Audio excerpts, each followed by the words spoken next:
Leach back here on South Beach at Future Proof Miami 2025. I'm so excited to bring in John Love this guy, and it's his last name, the president and CEO of USCF Investments. Great to see you, and you can't do much better than being on the beach for a conference, can you? So you cannot. This is fantastic. Beautiful weather. You can't be. Well, I gotta be honest. I mean, there's a lot of great, booths around here. You guys picked the best one, and you got these glasses too. Oh, thanks. Yeah, we're glad you're wearing our glasses. Hey, I gotta rep you guys. Gotta rep USCF. Awesome. A lot that I want to get into. Let's start with this. Obviously we got market volatility. We got a lot of uncertainty right now. With all of that, let's talk about how commodities can help investors. Because I know that's a great strategy, Bryce. So yeah, there's probably about four things that you want to look at with commodities and commodities do for you. The first three are diversification. I mean, that's really paying off this year so far. Looked at the markets just a little earlier. S&P's down about 4% year to date. Our broad commodity strategy, STCI, is at over 7%. So that's 11% difference between those two things. Also made a huge difference in 2022. And even last year when the S&P did fantastic and commodities were up, when our fund was up, a really good amount. So it's a great diversifier. There are times when it doesn't work, but over the long haul, if you look at our balanced portfolios, commodities just really gives you that uncorrelation in the stock market. The other thing, the fourth thing, the first three are diversification. The fourth thing is inflation hedge. Commodities typically go up when inflation is rising. Unexpected inflation, they do very well. So we've seen that in recent years, giving a little bit of inflation protection, especially back again in 2022 and 2021 even. Sure. And, a broad commodity basket typically gives you even better inflation protection than gold alone over the long haul. Sometimes gold is the better strategy, but a lot of times just broad commodities do. Well, you guys have had, as you mentioned, obviously the fund up last year, and you guys have been up a lot of times when others have been down at USCF.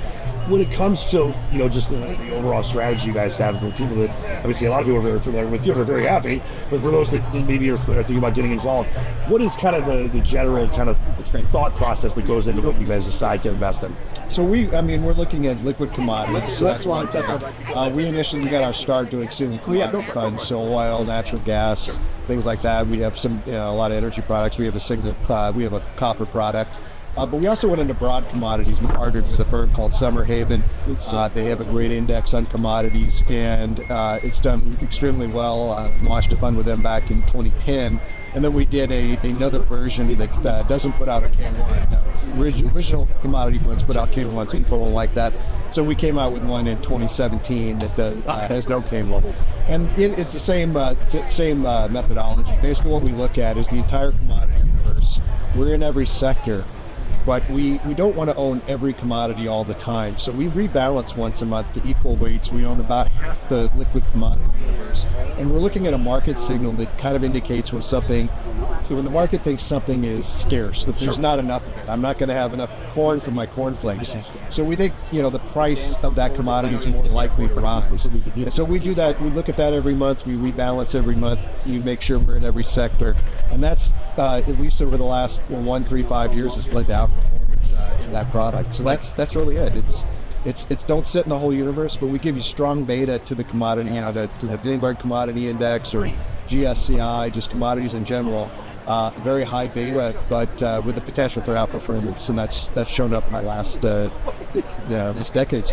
Well, like you said, diversification, it's a key thing. Correct. Well, speaking of energy is always a fascinating sector.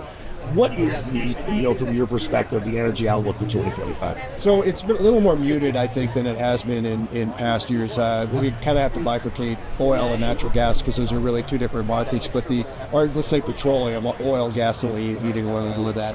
So over the last couple of years, OPEC has really fiercely supported the price. And last year, about a year, I'm sure there is. We're going to start letting some of these barrels that we've curtailed back into the market.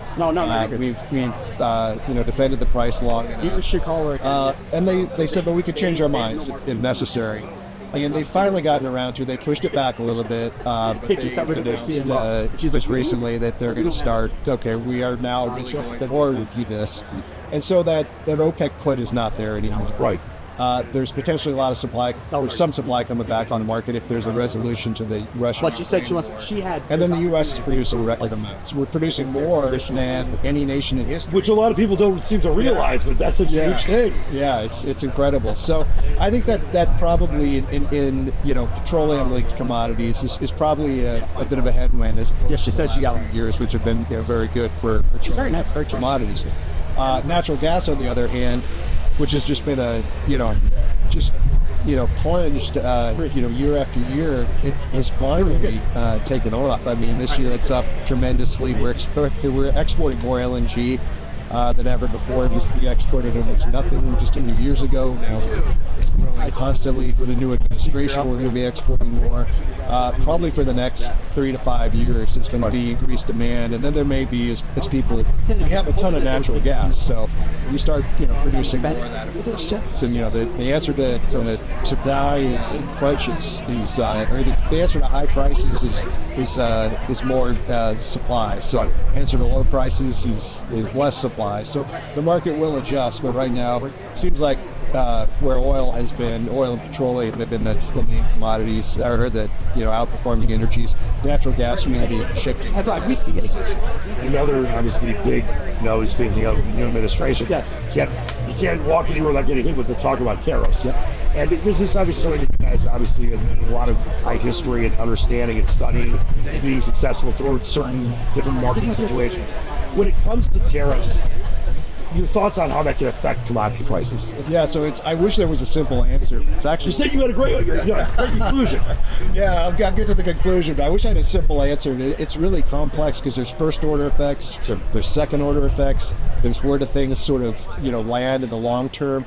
But it affects not just the commodity itself, but there can be impact on, when you're doing tariffs at large, there's impact on global growth. There's impact on local growth. There's impact on financial. I mean, it's very complex. So maybe the easiest thing to do is massive on their most recent examples we have is tariffs in 2018. And you look at commodities we export, which is crops, corn, wheat, soybeans.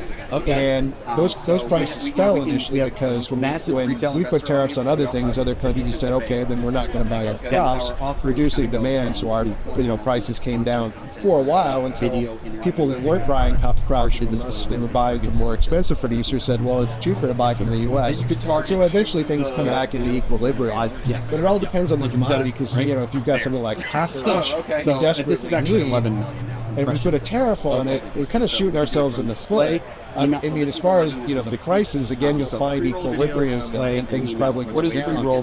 So that's like we have terms of player on. We're not going to be able to say, hey, we're not going to take for your cop, and we put a tariff on it.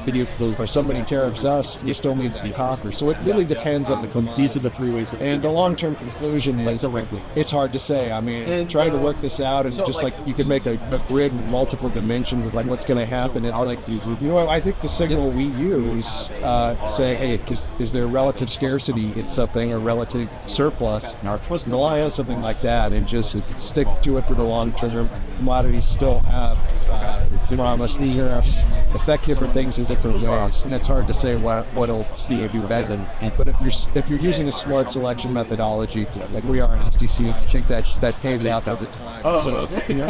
We can take advantage of some of these tariff dislocations, and that could be an advantage. So we'll see how that goes. You said you had a brilliant conclusion, and you did not disappoint. You were absolutely right about that. John Love, the president and CEO of USCF Investments. True pleasure talking with you. I really appreciate the time, and great getting to know you the last couple of days as well. Yeah, absolutely. Thanks very much. Honor and pleasure all night.